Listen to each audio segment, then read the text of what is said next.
opponents on different nights. After the game the other day, you had said that you wanted to work on your, I can't remember how you phrased it, but the end of the game. It felt like Sure. something you needed Sure. to. Is that more from a technical standpoint or an emotional standpoint with your guys? Well, both. I think we've got to find what players are best in what situations.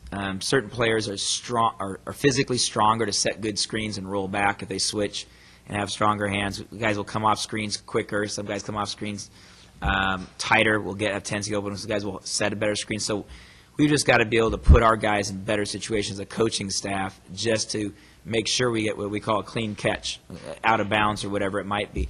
Watching the tape over again, the foul, Lorenzo Callero got called for a foul in the game. He basically was trying to do the right thing. He sealed the guy off. He came to a brief stop and sealed the guy off. The guy ran over his back, fell down. It looked to the officials like it was a foul over the top of him. It was just two guys getting kind of crossed up, and they had to call something. And unfortunately, it was against us. But you know, putting guys in situations. Obviously, Lorenzo was the guy that we wanted to have the basketball for the free throw shooting at the end of the game there.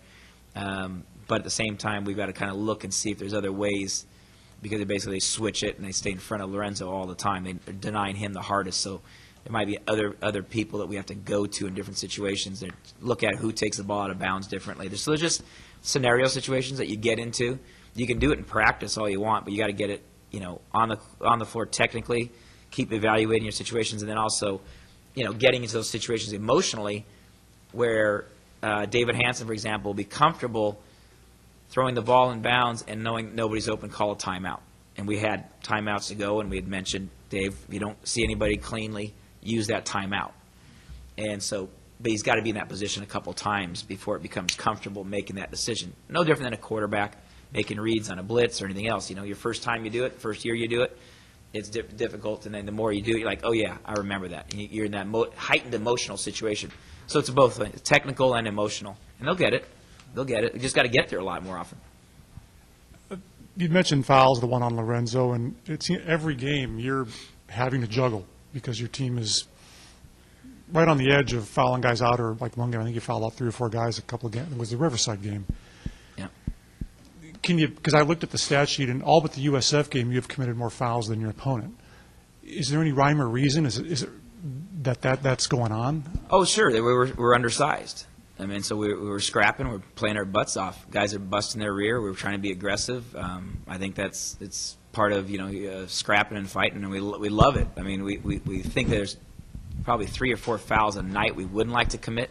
There's some high yield and low yield spots, and we're not real happy when you foul 35 feet away from the hoop, or when a guy's got a dead ball situation. So we're just trying to use is what we call high yield fouls, which are stopping baskets.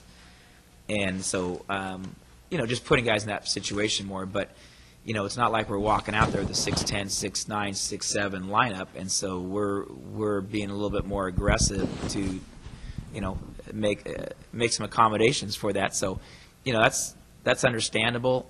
We look at the results, and the results are, you know, we're probably going to be up there fouling here and there, but also our you know, end result is we're still in those games. You know, we're in the game because I think that we're aggressive at the right time, and we're our plus minus rebound positioning right now. We're second in the conference in our rebounding advantage.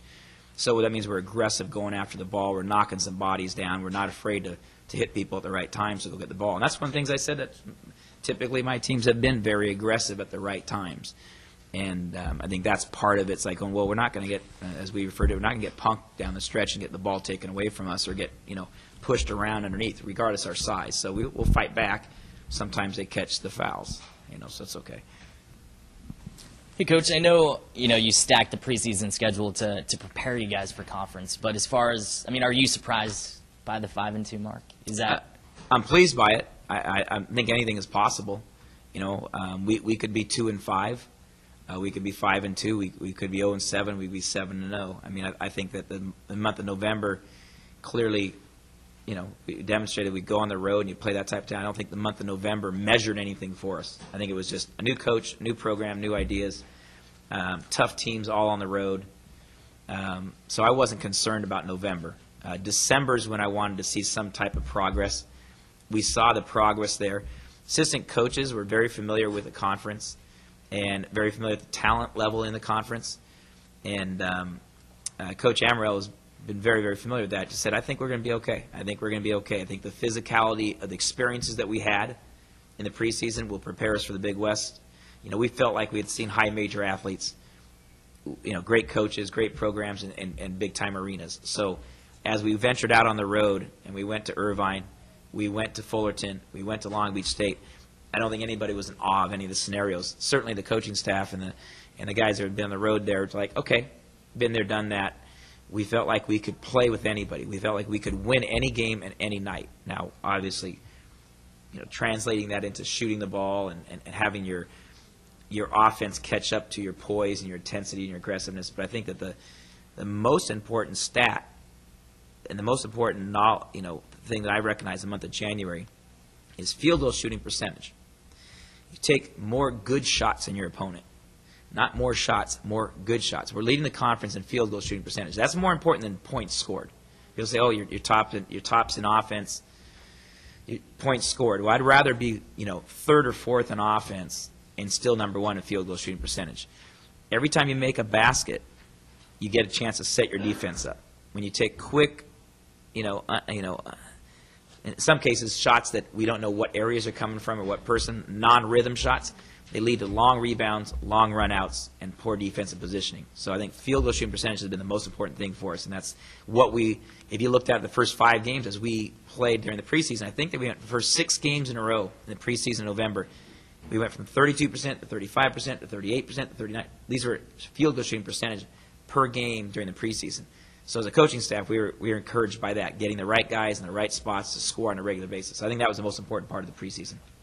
Who is the player or 2 players on UCSB that are the most dangerous to you that you're – I mean, I know you talked about the system that they run, but as far as, the player or 2 that, not worries you the most, but – Well, the Nunley kid is a matchup for us at the 4 spot that, he's athletic and he's long and he's aggressive. They're a type of team that if you concentrate too much, they have so many good scores. If we I don't usually get into the player simply because you start exerting so much energy on that. I mean, you can win a game and a guy averages 17, he gets 19 or 20. It doesn't necessarily equate to you losing that game. It's the difficulty in which he gets those possessions. It goes back to my earlier statement, field goal shooting percentage. If somebody gets their average but has to take 4 more shots with the difficult fact to get that, for us in our zone and what we do, that's probably a bigger concern, and then our defensive rebounding position for it. So, again, not to ignore the question, but to really we don't focus a lot on people, just who the shooters are, what the game plan is, and kind of moving on that way. I think our guys understand that too. It's like, yeah, everybody's a Division I college basketball player on that floor. So as soon as you kind of put too much emphasis on the individual stopping that guy, and you say, okay, we held that guy to 9. Well, somebody else pops their head up and scores 24 on you, you still lose the game. So it's kind of containment of knowing everything.